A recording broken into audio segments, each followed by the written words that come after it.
एक्सप्रेसवेवरील वाहतूक कोंडी आणि घाटातील अपघात कमी करण्यासाठी अत्यंत महत्त्वाचा ठरणारा मिसिंग लिंक प्रकल्प आता अंतिम टप्प्यात आलाय। खालापूर ते कुसगाव म्हणजेच लोणावळा दरम्यान सुमारे 13.3 किलोमीटरचा हा नवीन बायपास मार्ग बोरघाट आणि खंडाळा घाटातील धोकादायक वळणे पूर्णपणे टाळणार आहे। त्यामुळे मुंबई पुणे प्रवास अधिक वेगवान, सुरक्षित आणि सुरळीत होणार आहे। या प्रकल्पात अत्याधुनिक अभियांत्रिकीचा वापर करण्यात आला असून 2 भव्य बोगदे आणि एक अतिशय उंच केबल स्टे व्हॅली ब्रिज उभारण्यात येतोय। यामध्ये सुमारे 1.7 किलोमीटरचा एक बोगदा आणि तब्बल 8.9 किलोमीटरचा दीर्घ बोगदा आहे। तसेच 180 मीटरपेक्षा अधिक उंचीचा पूल उभारला जात असून तो एक देशातील अतिशय उंच पुलांपैकी एक मानला जातोय। या मार्गामुळे एक्सप्रेसवेचे अंतर सुमारे 6 किलोमीटरने कमी होईल आणि प्रवासाचा वेळ 25 ते 30 मिनिटांनी घटेल। गेल्या 2 दिवसापूर्वी आडोशी बोगद्याजवळ गॅस वाहतूक करणारा टँकर पलटी झाला आणि मुंबई पुणे महामार्ग अक्षरशः 32 तास वाहतूक कोंडीमध्ये अडकला गेला। परंतु हे सगळं होत असताना मिसिंग लिंकची जास्त चर्चा झाली।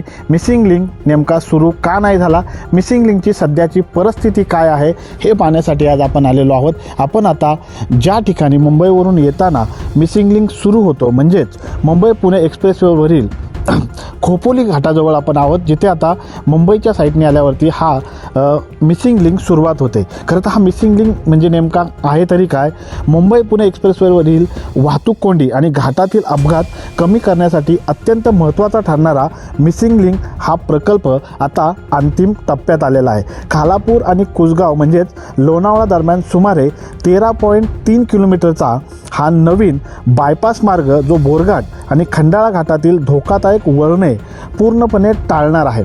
सध्या जर का आपण पाहिलं तर मुंबई आणि पुण्याचा प्रवास अधिक सुरक्षित आणि वेगवान करण्यासाठी या मिसिंग लिंकचा मोठ्या प्रमाणात फायदा होणार आहे। जर या प्रकल्पाबाबत जर बोलायचं झालं तर अत्याधुनिक अभियांत्रिकांचा वापर करून 2 भले मोठे बोगदे तयार करण्यात आलेले आहेत, जो अतिशय उंच आहे आणि त्याच्या केबल स्टे व्हॅली ब्रिज त्यावरती उभारण्यात देखील आलेला आहे।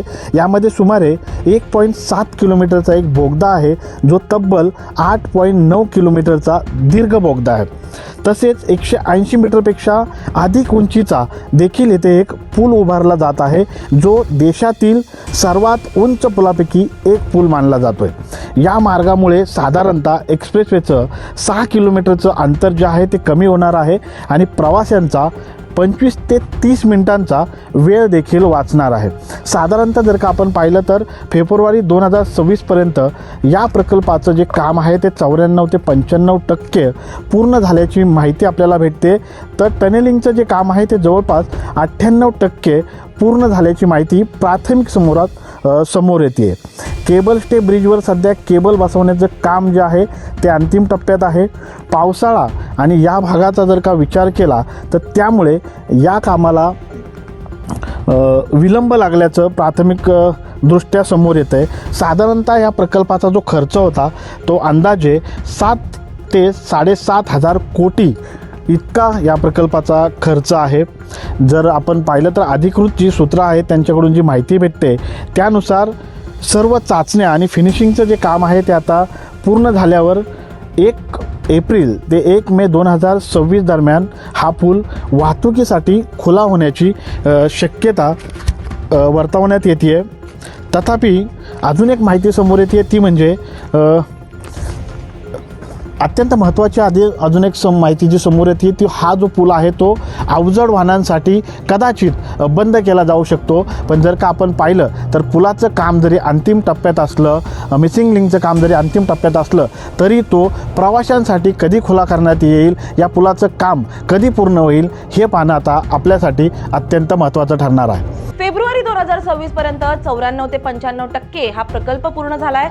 टनेलिंगचं काम जवळपास 98% पूर्ण झालं असून एक पूल पूर्ण झालाय आणि दुसरा अंतिम टप्प्यात आहे। केबल स्टे ब्रिजवर सध्या केबल बसवण्याचं काम सुरू आहे।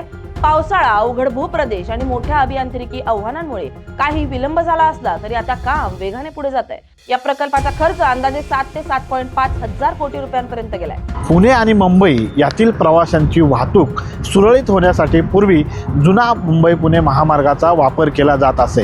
यानंतर वाहनांची संख्या वाढत गेली, अपघातांची संख्या वाढत गेली आणि हे सगळं ह्या महामार्गावर होत असताना वाहतूक सुरळीत करण्यासाठी वाहतूक पोलिसांना अनेक अडथळे येऊ लागले. यानंतर तासनतास मुंबई पुणे येथील प्रवासी वाहतूक कोंडीमध्ये अडकल्याचं आपल्याला पाहायला भेटलं. त्यानंतर मात्र प्रवास अधिक सुखकर होण्यासाठी नवीन मुंबई पुणे महामार्गाची निर्मिती करण्यात आली आणि त्यानंतर हा जो प्रवास आहे तो अधिक सुरळीत होत होता. परंतु कालांतराने याही महामार्गावरती वाहनांची संख्या वाढली, अपघातांची संख्या वाढली.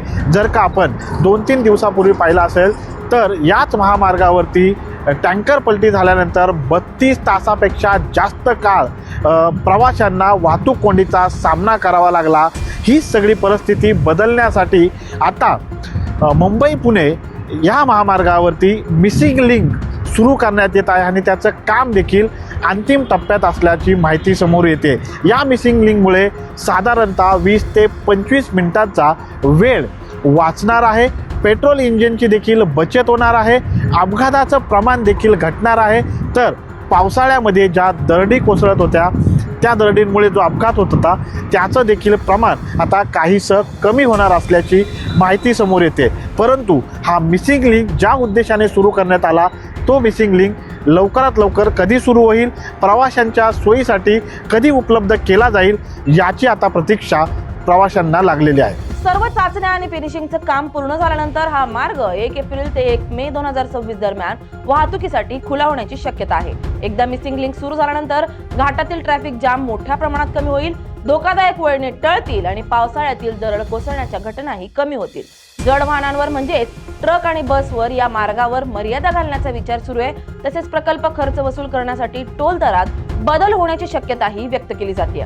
मागील अनेक वेळा उद्घाटनाची तारीख पुढे गेल्यामुळे नागरिकांमध्ये मोठी अपेक्षा असून यावेळी निश्चित वेळेत मार्ग सुरू व्हावा अशी मागणी होतीये. सचिन शिंदे, LS मराठी.